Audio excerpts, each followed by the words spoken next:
বিসমিল্লাহ।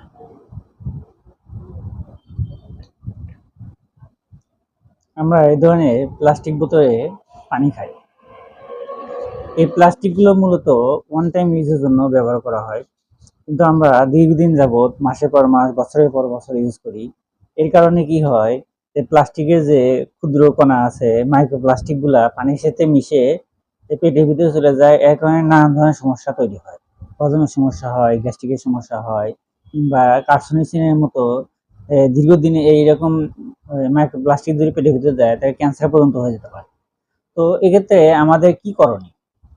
যে এই আমরা যেহেতু পানি তো খেতে হবে, তাহলে কি কি পাত্র ইউজ করব? ৩ ধরনের পাত্র ইউজ করা যেতে পারে। ১ নাম্বার সবচেয়ে নিরাপদ হচ্ছে মাটির পাত্র। আর ২ নাম্বার হচ্ছে স্টেইনলেস স্টিল, অর্থাৎ স্টিলের পাত্র। আর ৩ নাম্বার হচ্ছে কাঁচের পাত্র। এই ৩ টাই কিন্তু খুবই নিরাপদ। আর যদি প্লাস্টিক ইউজ করা লাগে, তাহলে ফুড গ্রেড প্লাস্টিক ইউজ করতে হবে, এবং তাও দীর্ঘদিন ব্যবহার না করাই উত্তম। আর এই নিয়মগুলো যদি ফলো করা যায় এবং অতিরিক্ত প্লাস্টিক যদি ব্যবহার না করা যায়, তাহলে কিন্তু স্বাস্থ্যের জন্য খুবই উপকার এবং স্বাস্থ্যের ঝুঁকি থেকে আমরা বেঁচে থাকতে পারবো।